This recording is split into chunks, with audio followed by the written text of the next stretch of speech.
प्रिय विद्यार्थियों, नमस्कार, सुप्रभात। GK by Jitendra Khichar YouTube channel पर आपका स्वागत है। हम पढ़ रहे हैं राजस्थान की प्राचीन जो सभ्यताएं, उनमें से हमने पहले 2 वीडियो में 5 सभ्यताओं के बारे में अध्ययन किया। आज हमारा पार्ट 3, जिसमें हम बेराट सभ्यता के बारे में पढ़ेंगे। तो सभी विद्यार्थी वीडियो को अंत तक देखें, लाइक करें और शेयर करें एवं बेल आइकन का बटन दबाएं ताकि नए वीडियो का नोटिफिकेशन आपको तुरंत मिल सके। जो बेराट सभ्यता है, इसको विराट के नाम से भी जानते हैं, विराट नगर के नाम से भी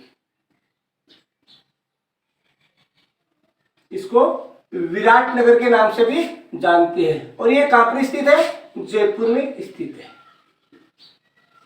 यानी जो बेराट सभ्यता है वो जयपुर में स्थित है। इसकी शुरुआत की खोज, इसकी खोज किसने की थी? प्रारंभ किसने किया था? कैप्टन बर्ट ने किया था। कैप्टन बर्ट ने इसकी खोज की शुरुआत की थी, यानी प्रारंभ किया था कैप्टन बर्ट ने किया था। 1837 ईस्वी में इसकी खोज प्रारंभ की थी।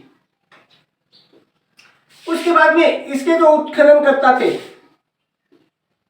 उत्खननकर्ता वो कौन थे? सबसे पहले तो दयाराम साहनी ने किया था। दयाराम साहनी, यानी इसका उत्खनन सबसे पहले किसने किया था? दयाराम साहनी ने किया था। और कब किया था? 1936-37 में इसका उत्खनन सबसे पहले किसने किया था? दयाराम साहनी ने किया था। उसके बाद में नीलरतन बनर्जी, उसके बाद में किसने किया था? नीलरतन बनर्जी, नीलरतन बनर्जी तथा, यानी तो नीलरतन बनर्जी थे तथा उसका एक सहयोगी था कैलाशनाथ। कौन था? कैलाशनाथ। इन दोनों ने इसका पुनः क्या किया था? उत्खनन किया था 1962-63 में। कब किया था? 1962-63 में नीलरतन बनर्जी तथा कैलाशनाथ ने इसका दोबारा से उत्खनन कार्य प्रारंभ किया था।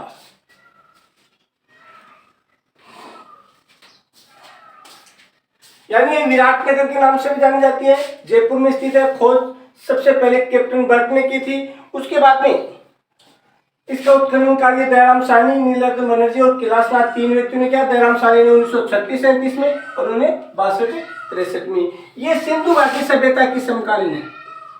किसकी? सिंधु घाटी सभ्यता का ही भाग माना गया है, यानी उसकी समकालीन है। यहाँ पर प्रचुर मात्रा में क्या मिले? पत्थर मिले, पत्थर मिले। लेकिन उसके पश्चात भी लोगों ने क्या? ईंट का प्रयोग किया। मकान बनाने में किसका प्रयोग किया? ईंटों का प्रयोग किया है। यानी प्रचुर मात्रा में पत्थर मिले, उसके पश्चात भी लोगों ने क्या? ईंटों का प्रयोग किया। कुछ यहाँ पर एक 6-7 मकानों का खंडर मिला है। इस प्रकार से 6-7 मकानों का एक खंडर मिला है, जिसे क्या नाम दिया गया है? बौद्ध मठ नाम दिया गया है। बौद्ध मठ नाम दिया गया है। यानी 6-7 पत्थरों का एक मकानों का एक खंडर मिला है, जिसे बौद्ध मठ के नाम से जाना जाता है। उसके बाद में यहाँ पर 36 मुद्राएं मिली है। कितनी? 36 मुद्राएं मिली है। उनमें से 2 प्रकार के हैं। एक तो 8 पर मुद्राएं हैं, दूसरी 28 मुद्राएं हैं। यानी 8 जो मुद्राएं हैं वो तो क्या? पंचमार्क सिक्के हैं, पंचमार्क सिक्के। और जो 28 मुद्राएं हैं वो क्या है? इंडो ग्रीक मुद्राएं हैं।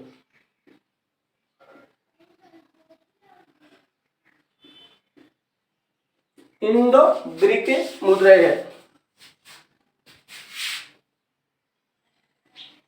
इंडो ग्रीक,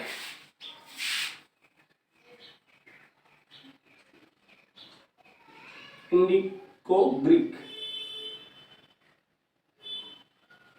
मुद्रा। उसके बाद में एक कैप्टन बर्ट ने यहाँ पर क्या? एक शिलालेख भी खोजा था। शिलालेख, वो शिलालेख कौन सा था? अशोका भाब्रू शिलालेख। अशोका भाब्रू शिलालेख कौन सा था? अशोका भाब्रू शिलालेख, भाब्रू शिलालेख। की भी खोज की थी। यहाँ पर एक चीनी यात्री भी आया था, कौन था? 634 ईस्वी में आया था, अवेन सांग। अवेन सांग यहाँ आया था, जिसने यहाँ बौद्ध धर्म की हीनयान शाखा के बारे में बताया कि बौद्ध धर्म की जो हीनयान संप्रदाय यहाँ स्थित था। और उसने यह बताया कि यहाँ बौद्ध धर्म के 8 मठ थी। बौद्ध धर्म के कितने मठ बताए थे अवेन सांग ने? यहाँ बौद्ध धर्म के 8 मठों के बारे में बताया था। उसने पुस्तक भी लिखी थी, सीयू की नामक पुस्तक की भी रचना की थी। उसके बाद में यहाँ राजा राम सिंह के काल में एक भांड में मिला, उसे क्या बोलते हैं? श्रवण मंजूषा। क्या बोलते हैं? श्रवण मंजूषा। मंजूषा यानी कलश, यानी एक श्रवण मंजूषा नामक भांड में मिला है, जिसमें भगवान बुद्ध की अस्थियां स्थित थी। यह था विराट सभ्यता का वर्णन। इसके बाद में हम इसका विस्तार से नोट्स के रूप में इसको लिखेंगे।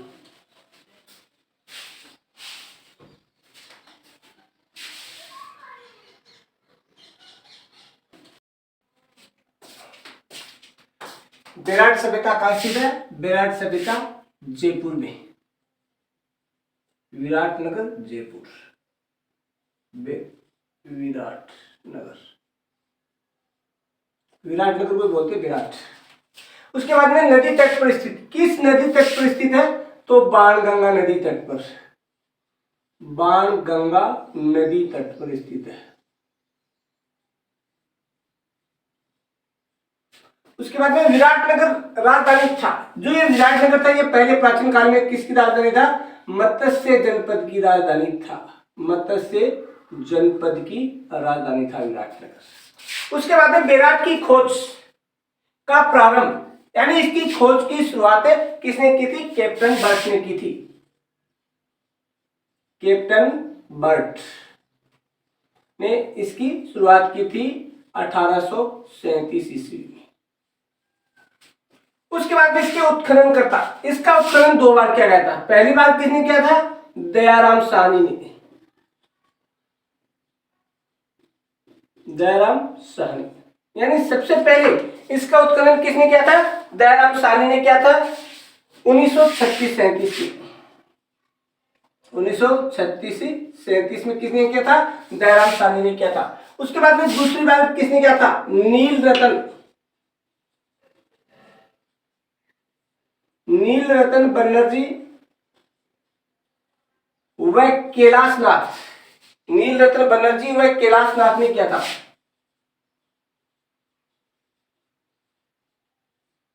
कैलाशनाथ कब किया था?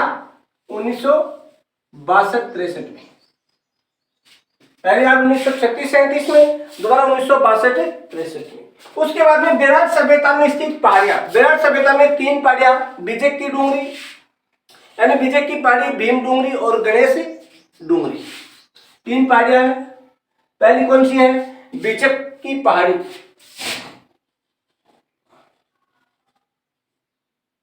बिजक की पहाड़ी।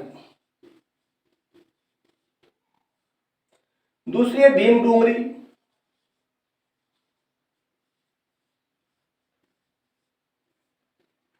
तीसरी है गणेश डूंगरी, गणेश या महादेव, महादेव डूंगरी। ये 3 प्रमुख पहाड़ियां थी। कौन कौन सी? बिजक की पहाड़ी, भीम डूंगरी, गणेश डूंगरी या महादेव डूंगरी। ये थी 3 प्रमुख पहाड़ियां। विराट सभ्यता किसके समकालीन थी, यानी किस सभ्यता के समकालीन थी? तो विराट सभ्यता सिंधु घाटी सभ्यता के समकालीन थी। सिंधु घाटी सभ्यता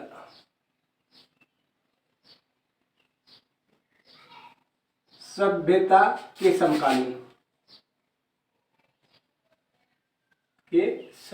थी। उसके बाद में 6-7 मकानों का एक खंडरनुमा भवन मिला था यहाँ पर, 6-7 मकानों का, जिसे क्या कहा गया था? बौद्ध मठ कहा गया था। क्या कहा गया था? बौद्ध मठ कहा गया था। उसके बाद में बौद्ध जो विराट सभ्यता है, उसे जो मुद्राएं प्राप्त हुई वो कितनी थी? 36 मुद्राएं प्राप्त हुई। इन 36 मुद्राओं में भी 2 प्रकार के 8 मुद्राएं तो क्या थी? पंचमारक सिक्के थी, पंचमारक सिक्के।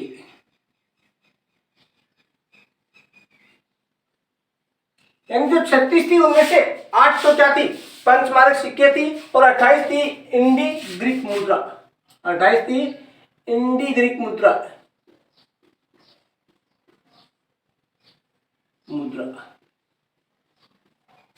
यानी कुल 36 में से 8 पंचमारक सिक्के, 28 इंडी ग्रीक मुद्रा। कौन सा चीनी यात्री है वो यहाँ आया था, तो 634 ईस्वी में आया था ह्वेनसांग, 634 ईस्वी में ह्वेनसांग। ह्वेनसांग है वो यहाँ आया था, कहां पर, विराटनगर में। इसने विराटनगर के बारे में क्या क्या बताया था ह्वेनसांग ने, ह्वेनसांग ने बताया था कि यहाँ हीनयान संप्रदाय के बारे में बताया उसने, यहाँ के हीनयान संप्रदाय के बारे में बताया।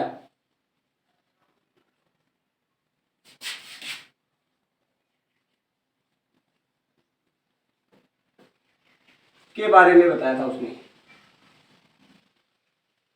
किसके बारे में बताया, हीनयान संप्रदाय के बारे में बताया।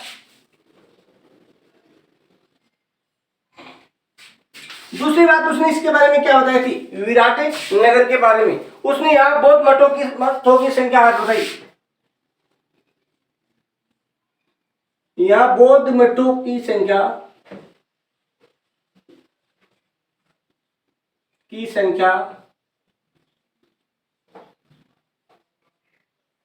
8 बताई। उसने क्या बताया कि यहाँ पर कितने बौद्ध मठ थे, 8। उसके बाद में उसने इसके बारे में तीसरी बात क्या बताई थी, ह्वेनसांग ने एक पुस्तक लिखी थी,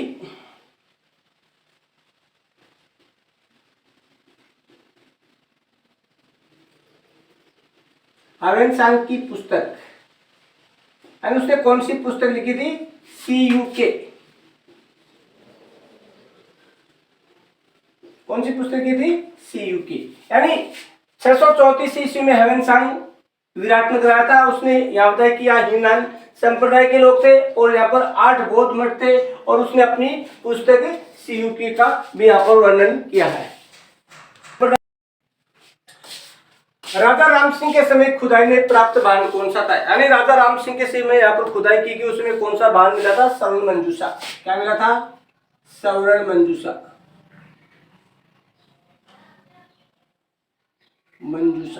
मंजूषा किसको बोलते हैं, कलश को। स्वर्ण मंजूषा यानी कलश।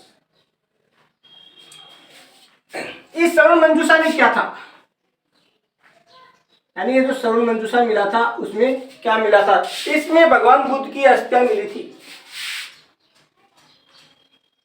भगवान बुद्ध की अस्थियां।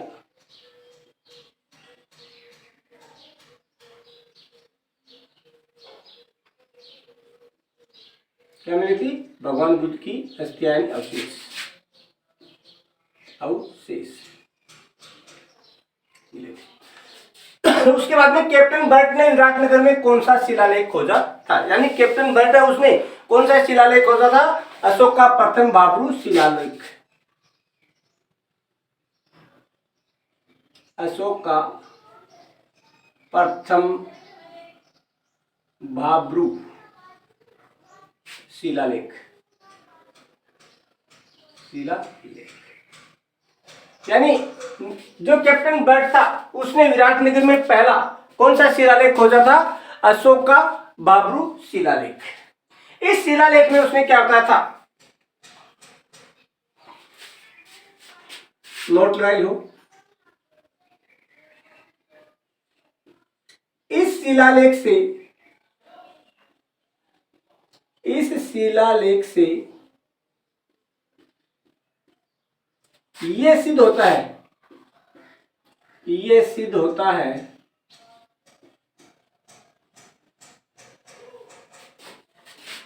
कि अशोक बौद्ध धर्म के अनुयायी थे। अशोक बौद्ध धर्म के अनुयायी थे। पहली बात तो ये सिद्ध होती है कि अशोक बौद्ध धर्म के अनुयायी थे। ये किससे सिद्ध होता है, इसी से सिद्ध होता है। दूसरी बात क्या होती है, वर्तमान में ये कहाँ रखा गया है, Asiatic society of Bengal Calcutta. वर्तमान में ये है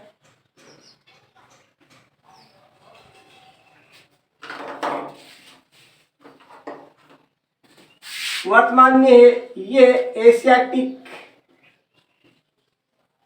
सोसाइटी ऑफ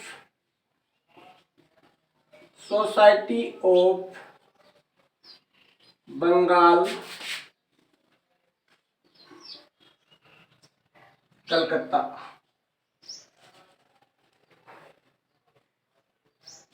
में रखा गया है। यानी वर्तमान में ये शिलालेख कहाँ रखा गया है, बंगाल में रखा गया है। इसकी लिपि, इस शिलालेख की लिपि क्या थी, लिपि कौन सी थी, ब्राह्मी लिपि थी। यानी इस शिलालेख की लिपि कौन सी थी, ब्राह्मी लिपि थी। और इसका दूसरा नाम क्या है, दूसरा नाम त्रिरत्न शिलालेख भी कहते हैं इसको, त्रिरत्न अभिलेख भी कहते हैं,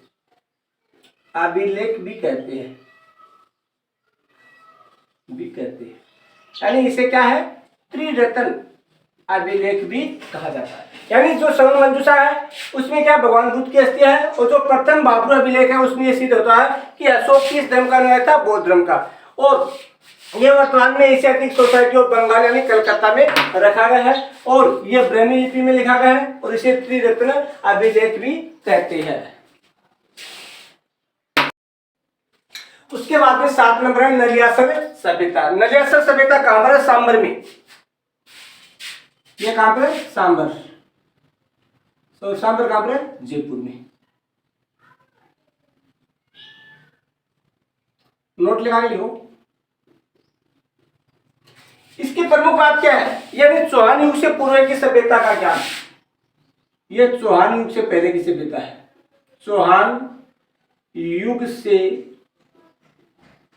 पूर्व यानी पहले की सभ्यता का ज्ञान,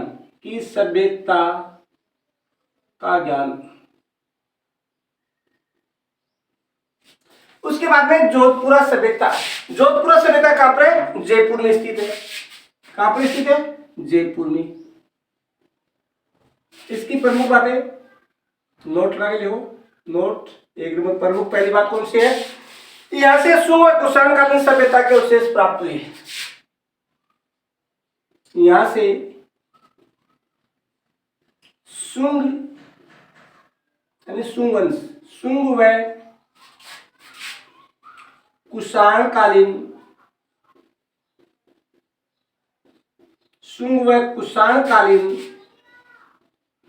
सभ्यता के अवशेष प्राप्त हुए हैं। यानी शुंग और कुषाण के समय के अवशेष प्राप्त हुए, और यह साबी नदी के किनारे स्थित है। दूसरी बात क्या है इसकी प्रमुख, साबी नदी के किनारे स्थित,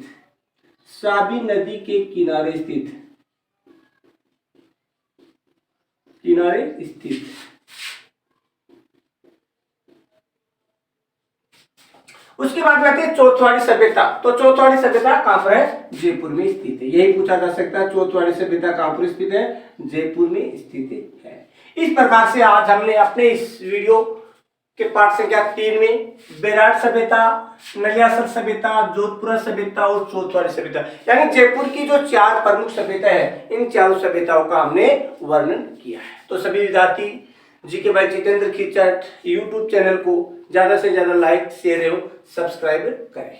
इसी के साथ जय हिंद, जय भारत, वंदे मातरम साथियों।